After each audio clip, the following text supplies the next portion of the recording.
Salut et bienvenue à Passionnez-moi. Je suis votre animatrice Céline Boulris. Pour tous les passionnés de fromage, aujourd'hui, j'ai une surprise pour vous. Nous allons visiter la fromagerie Saint-Albert. Alors, allons-y!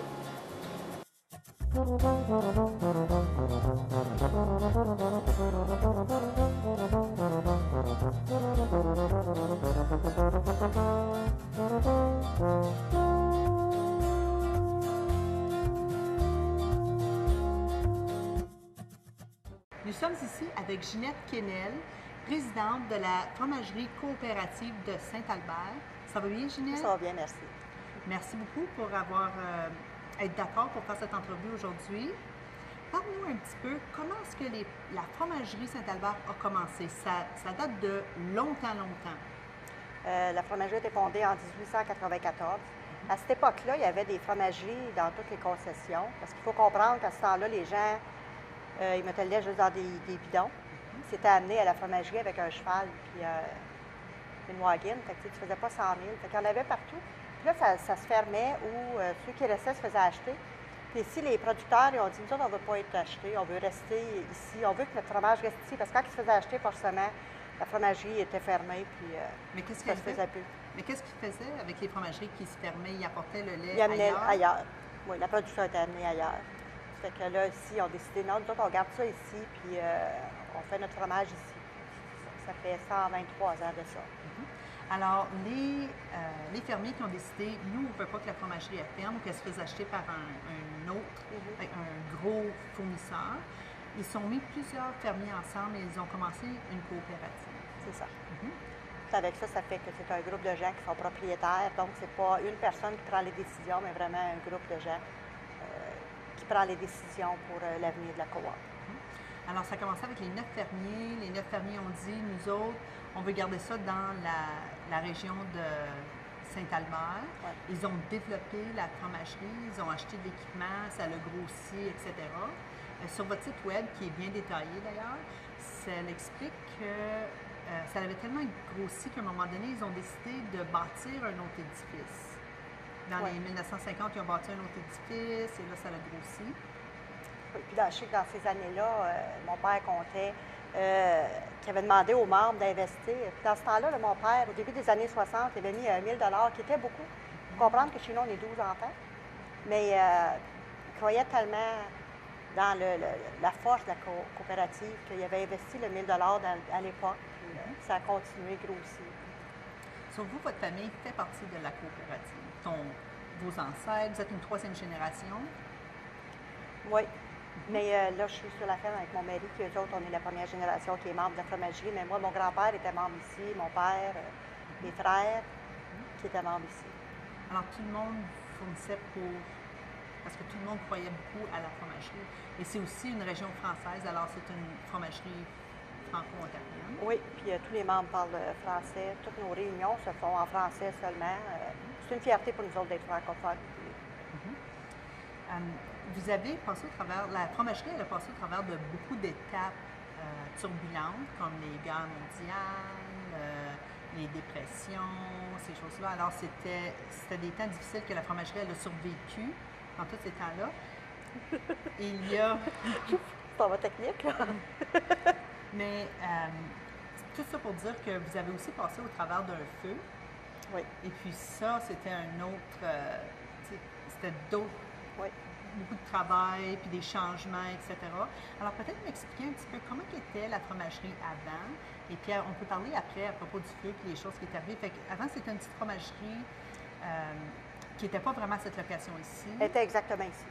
Okay. La fromagerie était exactement ici, puis à l'époque, on avait peut-être 20 millions de litres de lait qu'on transformait.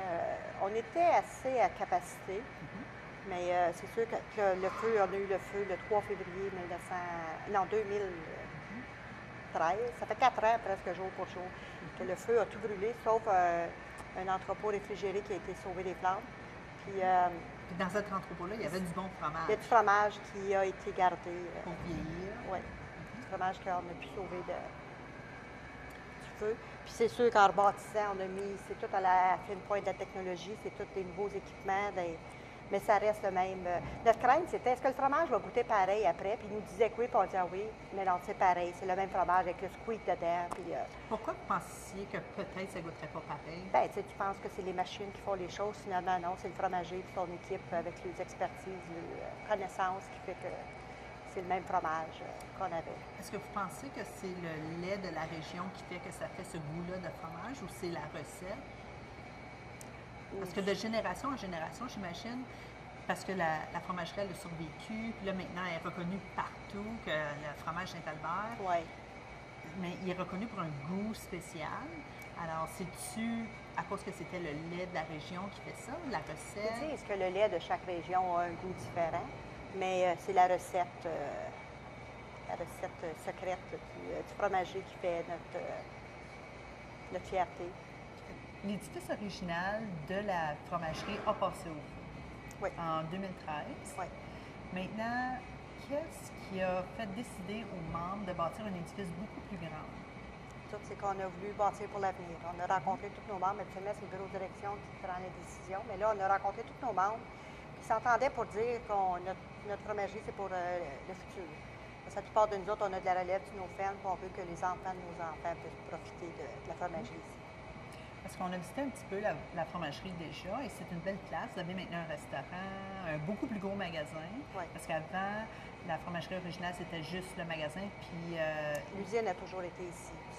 OK, en arrière du petit magasin. Oui. Ah, OK. Parce que vous avez grossi, est-ce que vous savez comment vous avez grossi? Est-ce que c'est un tiers de plus? On a triplé la capacité de production. Wow. Là, on ne produit pas à 100 mais on a la capacité de faire peut-être 3 fois ce qu'on faisait avant l'incendie. Puis vous avez aussi ajouté un petit restaurant. On avait un casse-croûte qui était dans un édifice à part, puis là, on a voulu l'intégrer. Et encore là, c'est une question qu'on demandait à nos membres. Voulez-vous un restaurant? Voulez-vous un casse-croûte? Ils nous demandaient un casse-croûte de luxe. Fait qu'on a des mets plus raffinés, puis, toujours avec notre fromage en vedette. Puis maintenant aussi, comme il y a beaucoup de gens qui viennent pour des déjeuners, des dîners. Les déjeuners aussi Ils sont populaires, oui. sont offerts. C'est ça, avant, on disait, les gens étaient ici pour 15 minutes. Maintenant, quand le client arrive, il vient, il mange, il va faire un tour au magasin, là, il prend un petit dessert, là, il monte en haut ici, voir notre salle de visite, voir comment le fromage se fait. Fait que souvent, les gens peuvent être ici 1 heure, 1 heure et demie de temps. Puis aussi, vous avez aussi comme un beau couloir où les gens peuvent regarder en bas à l'usine pour voir comment la manufacture de fromage se fait. Ça doit être vraiment un atout pour la fromagerie. Est-ce qu'il y a comme des visites d'écoles organisées pour venir voir toute la On a production? plusieurs groupes qui viennent visiter, souvent les écoles, c'est une belle visite. Ensuite, il y a des panneaux qui expliquent qu'est-ce qui se fait en bas. On voit toute la fabrication du fromage. So, avant le feu, vous aviez beaucoup d'employés. On avait 120 employés avant le feu. Puis qu'est-ce qui est arrivé une fois que le feu est arrivé, qu'est-ce qui est arrivé pour les années que il y avait le rebâtiment? On a des fromagers qui ont fait du fromage pour nous autres. On a de nos employés qui ont été à ces fromageries-là pour faire le fromage qui était vendu dans nos magasins. Puis ensuite, il y en a qui ont aidé au nettoyage. Il y en a quelques-uns qui sont restés, mais la plupart, quand on a reparti la production, puis tout ça, la plupart sont revenus. Ils sont revenus. Oui. Et la fromagerie Saint-Albert les a toutes réembauchés. Oui. Ah, OK. Puis, et c'est, votre site explique bien que c'est des gens français. Oui, ici, tout se passe en français. C'est la langue de communication dans la fromagerie. Oui. Maintenant, parlons pas du processus de fromage, mais d'être fromager. J'imagine que c'est pas tous les coins de rue qu'on trouve quelqu'un qui a ces qualifications-là. Non, un fromager, c'est une denrée rare. C'est sûr qu'il n'y a pas de cours comme tel qui existe. On aimerait qu'il y en existe des cours. Fait que c'est souvent, ils ont des connaissances, puis ils ont développé des techniques avec les années, puis ils prennent des cours, c'est sûr que tu as des cours de base, tu dois avoir de la chimie, des choses comme ça, là, mais c'est difficile, c'est rare, puis c'est difficile d'attirer. Surtout comme Saint-Albert, on est une petite région, puis c'est pas toujours évident d'attirer des gens.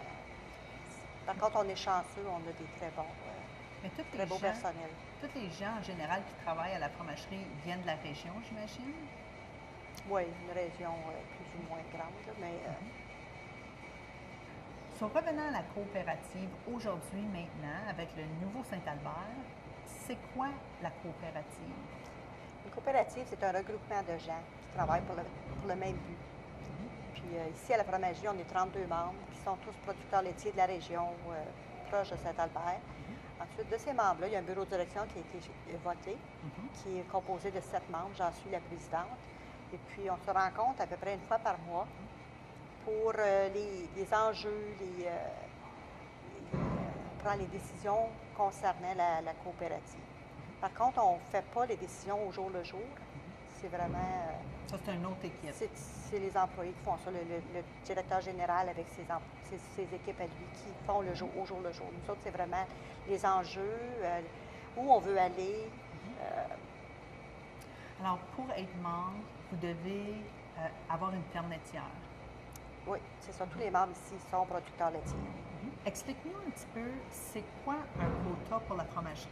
Un quota, c'est un droit de produire, un droit de transformer. À la ferme, on a du quota de producteurs, mais à la fromagerie, ici, on a un droit pour transformer les produits. Ici, on a un quota de 30 millions de litres annuels.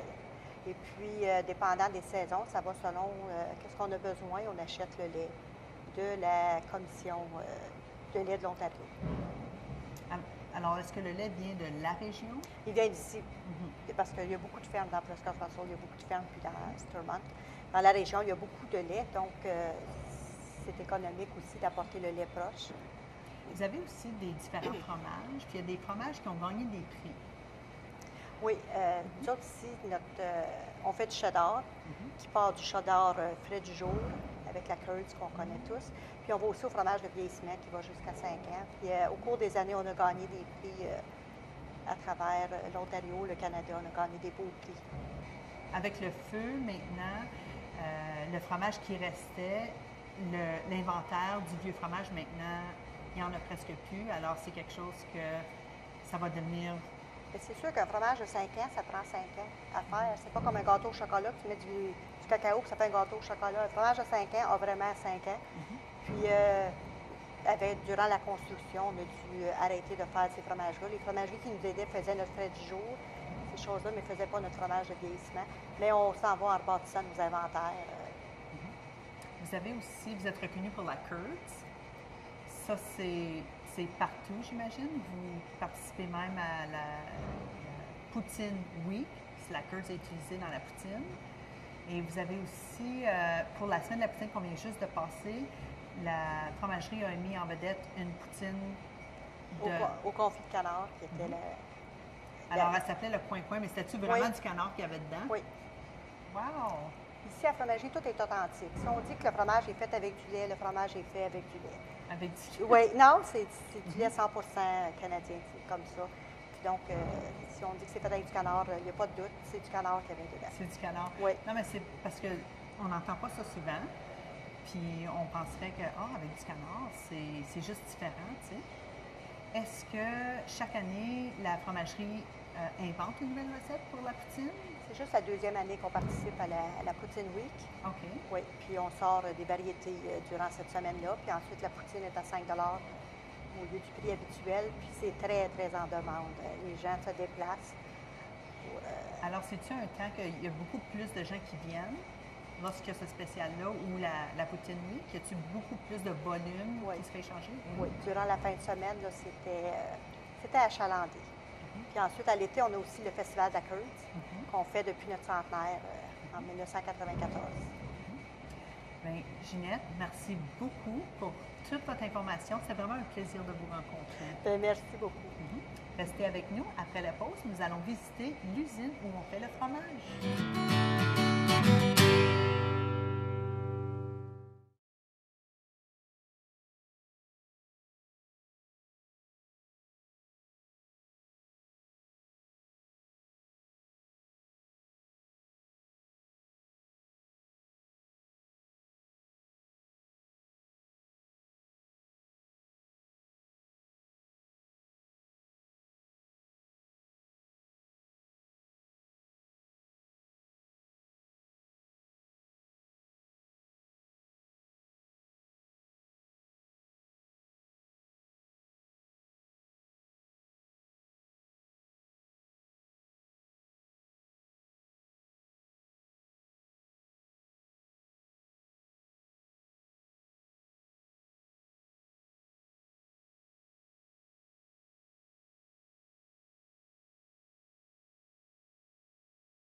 On se prépare pour aller dans l'usine et donc toutes les personnes devront porter un costume spécialisé pour protéger l'usine pour qu'il n'y ait aucune bactérie qui rentre dans la nourriture.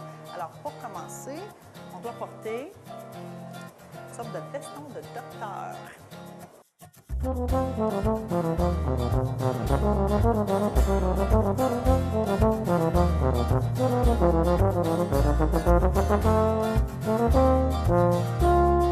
Compléter le tout, je mets mes lunettes.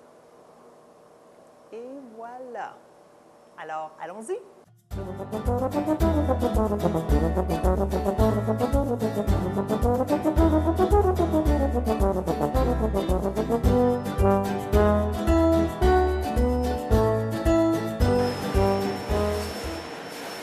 Alors, maintenant, on est arrivé dans l'usine.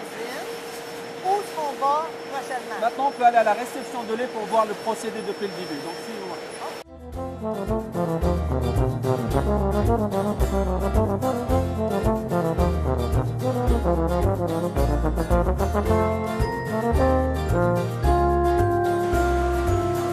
Là, c'est la partie réglementaire. Une fois qu'on rentre dans la zone crue, avant de pasteuriser le lait, il faut qu'on change les vêtements pour démontrer qu'il y a une ségrégation physique entre le lait cru et le lait pasteurisé. Donc, il faut qu'on change nos vêtements, qu'on mette des sarraux rouges. OK, on fait ça. Oh, c'est chaud ici!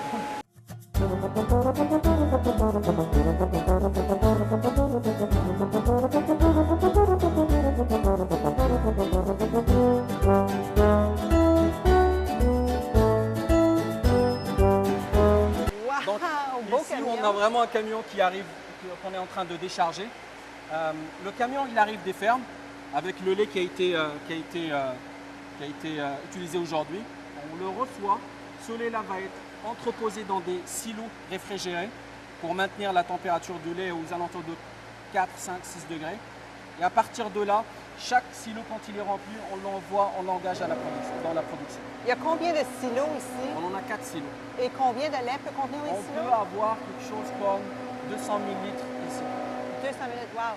J'ai remarqué, le camion est super propre. Oui, au fait, dans l'alimentaire, tout ce qu'on touche doit être tout le temps propre. Avant de mettre le lait là-dedans, il faut laver, désinfecter. Dès qu'on décharge le lait, on va le relaver, désinfecter. Il est propre, il passe, il peut aller recevoir un autre déchargement. Mais il est propre en dehors. Effectivement. Les pneus, alors est-ce qu'il passe une place où ce qui se fait laver avant de rentrer ici? En fait, quand il rentre, il se décharge, il se lave ici. Donc, on lave de l'extérieur aussi. Ah, OK. Et j'ai remarqué que le conducteur, il porte une barbe, un protecteur pour les cheveux. C'est exactement les mêmes exigences, que ce soit à la réception de lait ou au niveau de la production, c'est les mêmes exigences. On doit protéger tout le temps le lait et le produit fini. Donc, on a des filets à barre pour protéger s'il y a des cheveux qui tombent dans le lait. Vu que le conducteur, il peut être en contact avec le produit, il faut qu'il ait les mêmes protections que lui. Donc, des filets à barbe. S'il monte en haut, il a des harnais pour sa sécurité, il a des câbles d'acier. Donc, c'est vraiment les mêmes mesures de sécurité pour tout le monde. Est-ce que quand il va chercher le lait, est-ce qu'il doit porter cet équipement-là? Oui, il doit porter ça. Du qu'il est en contact avec le produit, il faut qu'il s'assure qu'il a une barrière. Même si on a d'autres barrières dans l'usine qui vont faire qu'on va être en mesure de traquer s'il y a un cheveu ou quelque chose dans le lait, on va être en mesure de l'enlever. Mais il faut s'assurer que les barrières ont été faites avant les barrières qu'on a dans l'usine. Alors, le lait qui rentre ici, est-ce que c'est le lait de toujours les mêmes fermiers? Ça dépend. En fait, ceux qui gèrent le lait ici au niveau de l'Ontario, c'est la Fédération du lait de l'Ontario. Elle va regrouper le lait de l'ensemble des producteurs et elle va le dispatcher en fonction de la disponibilité et des besoins de chaque usine. Donc, ici, on va récupérer le lait probablement des gens aux alentours, mais ça se peut que ça soit un peu plus loin. Alors, c'est jamais les mêmes personnes toujours. On ne peut pas l'assurer à 100% parce que c'est la fédération qui gère ça et non pas nous. Oh, wow! Alors, vous recevez beaucoup de lait. On reçoit à peu près 100 à 130 000 litres, 150 000 litres par jour. Wow! C'est beaucoup de lait, ça. Oui, beaucoup de vaches. En bol de lait, oui, ça fait beaucoup de lait. OK. Alors, la prochaine étape, où est-ce qu'on va? Une fois qu'on a reçu le lait, on l'entrepose dans les silos. Il est réfrigéré. Et à partir de là, il faut qu'on le pasteurise. Et ici, à Saint-Albert, la spécificité qu'on a, c'est qu'on transforme que du lait, aucun ingrédient. Donc, on n'a aucune étape intermédiaire. On store le lait, on le réfrigère, on l'envoie au pasteurisateur et on y va avec. Donc, on n'enlève pas le gras, on n'ajoute pas d'additif quelconque. Donc, c'est juste du lait, des ferments. Et c'est tout. Oui. Et le lait, Donc, alors... Le lait, il va s'en aller par les tuyaux de stainless qu'on voit un petit peu partout. Il s'en va directement au niveau de la production. OK, alors je vous suis. Suivez-moi.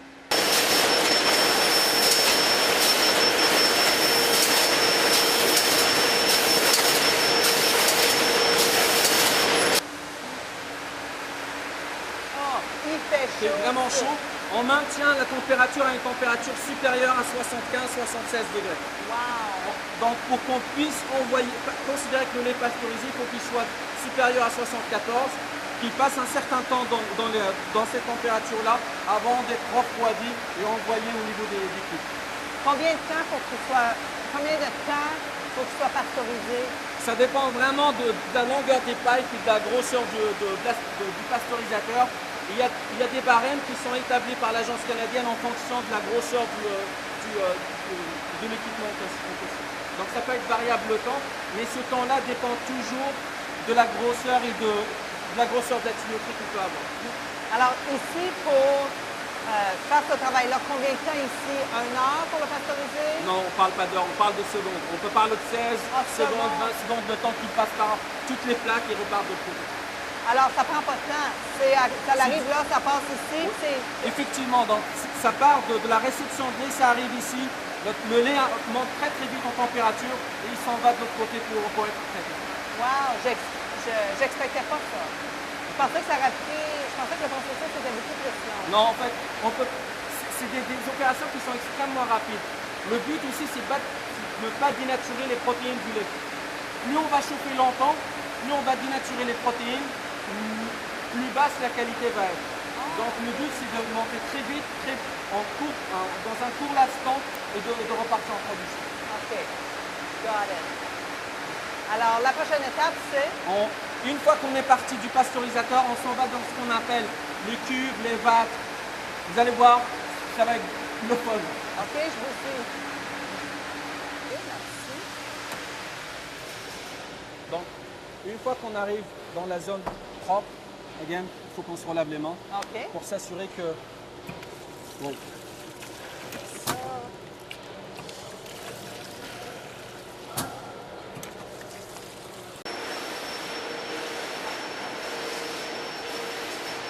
Donc, une fois qu'on a le fromage qui est en bloc, on va l'amener sur cette ligne-là. On va, encore une fois, désinfecter l'extérieur des sacs du produit. Même si le produit est fabriqué en interne, on considère que c'est une autre étape. Donc, on désinfecte le produit avant de l'amener. Ici, cet équipement-là va couper le fromage de façon très uniforme. La technologie utilisée ici, c'est vraiment l'ultrason. Donc la lame qui descend, elle ne rentre pas en contact avec le produit. Elle envoie de l'ultrason qui va faire que le fromage va se séparer. Oh wow, montrez-nous ça.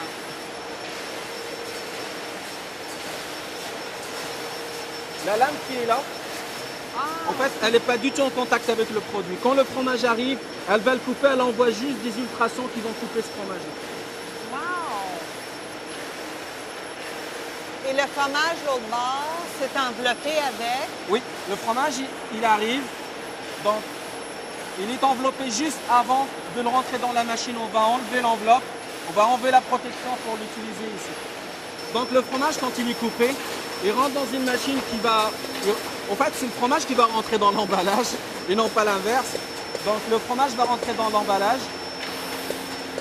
Et là, il va passer dans une machine qui va le sceller. Qui va créer le vide, le sceller à vide. Cette charmante machine, on l'appelle l'hippopotame, parce que la tête, ça ressemble à un hippopotame. Donc, la pieuvre, l'hippopotame, c'est comme ça qu'on appelle ça. OK. Donc, le fromage, quand il rentre là, il n'est pas fermé, il est juste dans un sac. Quand il sort de là, il est tout vide et il est scellé. Donc, il y a une protection qui a été rajoutée.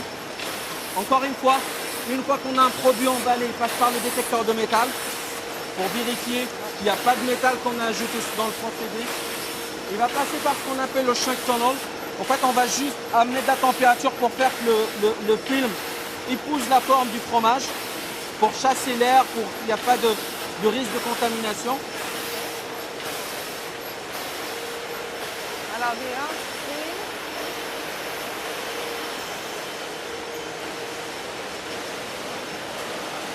Ah, il est tout bien.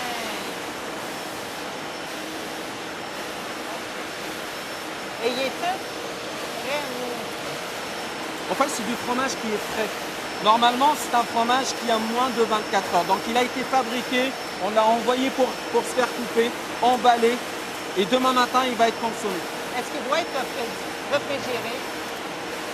Gros débat. Au Québec, le frais, les gens le consomment très frais. Donc, il peut être réfrigéré. Après 24 heures, il doit être au frigo. Donc, plus on s'en va vers l'Est, on va dire l'Ouest ontarien, les autres provinces du Canada, eux, ils vont le mettre au frigo automatiquement. Donc, ça dépend du consommateur aussi, mais après 24 à 48 heures, il faut le mettre dans un frigo. Monsieur Samy, merci beaucoup. Merci à vous. Pour toute votre aide. Merci C'est à vraiment vous. un plaisir. Un plaisir Tu partagé. as beaucoup de connaissances. Merci beaucoup. Merci. Pour tous les gourmands qui nous écoutent, je vous donne le défi de venir essayer le fromage frais ici à la fromagerie Saint-Albert. Je suis Céline Boulris et vous venez d'écouter Passionnez-moi.